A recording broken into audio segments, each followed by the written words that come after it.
Bismillahirrahmanirrahim. Assalamualaikum warahmatullahi wabarakatuh. Alhamdulillahi wa kafa, wassalatu wassalamu ala rasulil mustafa wa ala alihi wa ashabihi ahla sidki wal wafa. Qala Allahu ta'ala fi kitabihil karim, ya ayyuhalladzina amanu taqullaha haqqa tuqatih wa la tamutunna illa wa antum muslimun. Kaum muslimin yang berbahagia, insya Allah Ramadan datang sebentar lagi menyapa kita. Maka sudah menjadi kewajiban kita adalah menyiapkannya, menyambutnya, karena Ramadan adalah tamu yang agung, harus kita perlakukan dengan istimewa. Salah satunya sebagai bentuk kesungguhan kita adalah kita mempelajari ilmu seputar Ramadan.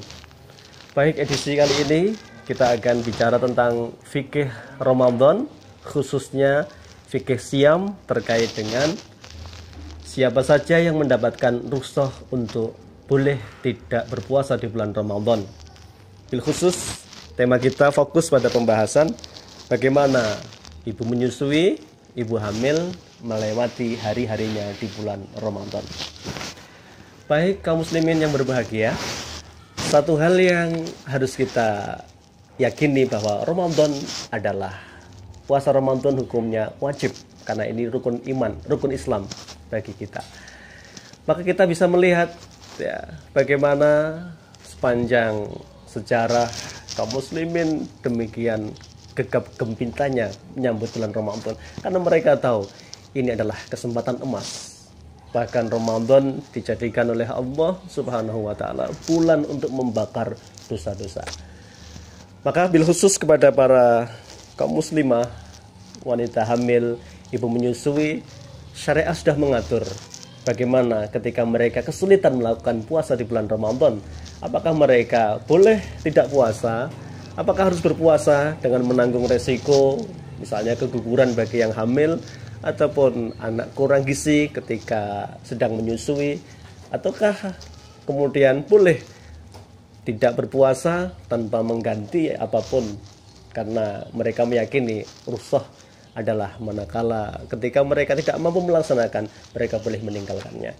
Tentu Islam agama yang sempurna, mengatur dengan detail setiap pembahasan ya.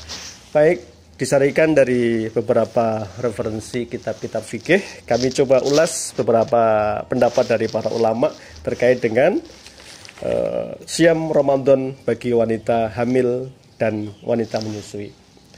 Hukum asalnya adalah wajib bagi siapapun untuk melaksanakan puasa Ramadan, namun menjadi rukhsah kalau ada uzur sehingga mereka tidak mampu melaksanakannya.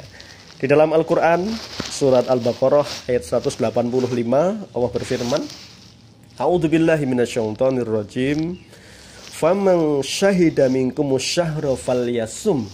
Maka barang siapa di antara kalian telah melihat bulan hilal Ramadan, hilal bulan Ramadan, falyasumhu, hendaklah mereka berpuasa. Wa man kana minkum maridhan aw ala safarin fa iddatun min ayamin ukhra. Dan barang siapa di antara kalian ketika masuk Ramadan dalam keadaan sakit atau dalam keadaan safar, boleh tidak berpuasa, fa iddatun min ayamin ukhra, namun wajib menggantinya, mengqadoknya di hari-hari lain selepas selesainya siam Ramadan. Nah, dari ayat ini kemudian para ulama berbeda pendapat di dalam membahas apakah wanita hamil, wanita menyusui masuk ke dalam ayat ini. Baik, mari kita buka pendapat dari para ulama. Ya, tentu kajian fikih akan melahirkan perbedaan pendapat dari para ulama, tapi sebagai sebuah adab kita akan mengambil, sebagai seorang ahlul thalibul ilm yang baik, kita akan mengambil pendapat yang rajih dari pendapat-pendapat yang ada tadi.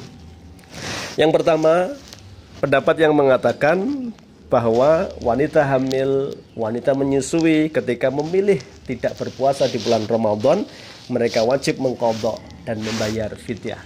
Mengqadha artinya mengganti sebanyak puasa yang ditinggalkannya di luar bulan Ramadan. Fidyah artinya membayar sejumlah bahan makanan pokok diserahkan kepada kaum miskin yang membutuhkan atau memberikan makan ketika mereka berbuka puasa atau sahur di bulan Ramadan. Ya. Di sini pun terbagi menjadi rincian pembahasan. Ya. Kalau ibu hamil dan menyusui khawatir terhadap dirinya, maka dia cukup mengqadha. Ya. Khawatir terhadap dirinya apa maknanya? Dia mengkhawatirkan kalau dia tetap berpuasa, dia akan lemah. Ketika dia tetap menyusui, dia khawatir dirinya tidak akan kuat. Tentunya kajiannya tidak sekedar diserahkan kepada yang bersangkutan, sudah melalui diskusi, baik arahan dari dokter, tenaga medis, sehingga ketika dia mengambil rukhsah tidak semata-mata hanya keinginannya untuk, ya bahasa gampangnya, untuk tidak mengikuti siam di Ramadan di tahun ini, namun betul-betul bahwa dia tidak mampu melaksanakannya. Maka yang pertama ini mereka cukup mengqadhanya di luar Ramadan dan tidak perlu membayar fidyah. Yang kedua, kalau ibu hamil dan menyusui, selain khawatir dirinya, dia khawatir janinnya. Jangan-jangan kalau saya puasa, janin saya terganggu perkembangannya. Jangan-jangan kalau saya puasa, anak saya yang sedang menyusui terganggu perkembangannya. Maka dalam posisi seperti ini, para ulama mengambil qaul asar dari Ibnu Abbas, bahwa beliau berkata, al-murdi'u wal hubla idza khafata ala auladihima aftarata wa at'amata. Seorang ibu yang sedang menyusui, seorang ibu yang sedang hamil, kalau dia khawatir akan janin yang dikandungnya atau anak yang sedang disusuinya, maka dia boleh tidak berpuasa, tetapi dia wajib membayar fidyah dan mengqadhanya di hari lain. Nah, ini pendapat yang pertama. Pendapat yang kedua, tidak wajib qadha dan cukup membayar fidyah. Ini adalah pendapat dari Ishaq bin Ruhaywah, ya, bahwa dalilnya apa? Sebuah asar dari Anas bin Malik, bahwa beliau berkata, innallaha wada'a siyama 'alal khubla wal murdi'i. Allah Subhanahu wa taala membebaskan puasa dari orang hamil dan ibu yang menyusui. Artinya apa? Tidak wajib mengqadha di hari lain, cukup membayar fidyah. Pendapat yang ketiga adalah pendapat yang mengatakan ibu hamil, wanita menyusui yang memilih tidak berpuasa, maka mereka wajib mengqadha saja tanpa perlu membayar fidyah. Dan pendapat inilah pendapat yang dipilih oleh Syekh Utsaimin, bahwa beliau mengkiaskan dengan firman Allah Subhanahu wa taala di dalam surat Al-Baqarah ayat 185. Faman syahida minkumus syahra falyasum.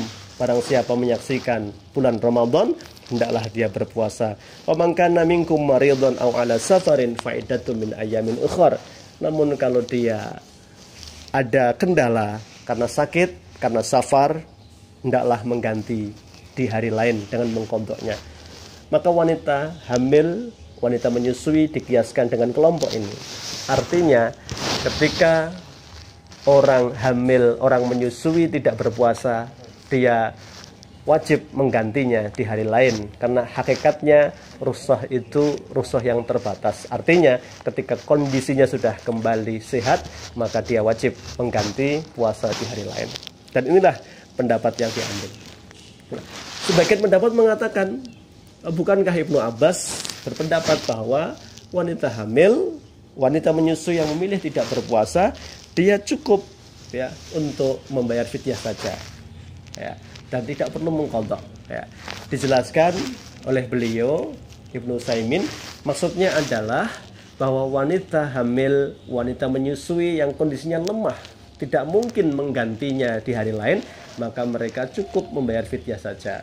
Namun kalau wanita hamil, wanita menyusui ini mampu dan masih sehat, di hari-hari di luar Ramadan, wajib bagi mereka berdua, golongan itu, untuk mengganti, mengqadha di lain bulan Ramadan.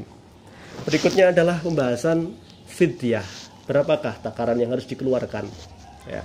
Di dalam pembahasan fikih tentang fidyah, para ulama berbeda pendapat. Ya. Ada yang mengatakan bahwa fidyah adalah muddan, satu ukuran tangan kita ketika mengambil sesuatu. Ya. Ini namanya mud, 1 mud. Ada yang mengatakan so'an, ya. So, ada yang mengatakan nisfu sa'in, separuh dari so. Kalau di Indonesia para ulama ya membuat hitungan dengan kilogramnya adalah kurang lebih kalau bahan makanan pokok 1,5 kilo. Ketika itu berupa makanan, maka makanan yang diberikan cukup untuk berbuka puasa dan sahur. Nah, apakah diberikan untuk 1 orang miskin ataukah boleh berbilang kaum miskin yang diberikannya? Ulama berbeda pendapat, ya. Kalau mengacu kepada yang dilakukan oleh seorang sahabat Anas bin Malik, ya, di usia senjanya beliau tidak berpuasa, ya. Maka sebagai gantinya beliau kumpulkan di akhir Ramadan orang-orang miskin sebanyak 30, semuanya dijamu makan mereka sampai cukup, ya, ketika dijamu oleh makanan itu. Ada yang menggunakan di setiap hari, fidyatun tu'amun miskin, fidyah diberikan di setiap hari dia tidak berpuasa. Maka ketika tanggal 1 Ramadan tidak berpuasa, orang ini memberikan fidyah kepada seorang miskin. Tanggal 2 nggak puasa, dia beri fidyah kepada orang miskin di tanggal kedua, terusnya sesuai dengan bilangan puasa yang ditinggalkannya, ya. Apakah boleh ketika menyerahkannya kepada lembaga amil zakat dan lain sebagainya? Di sini para ulama juga berbeda pendapat, ya. Pendapat yang diambil pertengahannya adalah dibolehkan memberikan kepada amil, lembaga amil zakat, ya, basnas dan lain sebagainya dalam rangka agar tertasarufkan kepada yang berhak dan tepat sasaran. Namun demikian tidak ada kewajiban, ya, memberikan kepada lembaga amil zakat, bahkan yang terbaik adalah tentu kita berikan segera kepada kaum miskin di sekitar kita, karena kita yang paling tahu siapa yang lebih membutuhkan di sekitar masyarakat, di masyarakat sekitar kita. Demikian pembahasan fikih terkait dengan Ramadan, bil khusus wanita hamil dan menyusui. Pada intinya setiap pendapat berhujah, ada hujahnya, ada dalilnya, namun kita berusaha mengambil yang terbaik dari pendapat yang ada. Semoga Allah mudahkan kita untuk senantiasa di atas kebenarannya. Billahi taufiq wal hidayah. Assalamualaikum warahmatullahi wabarakatuh.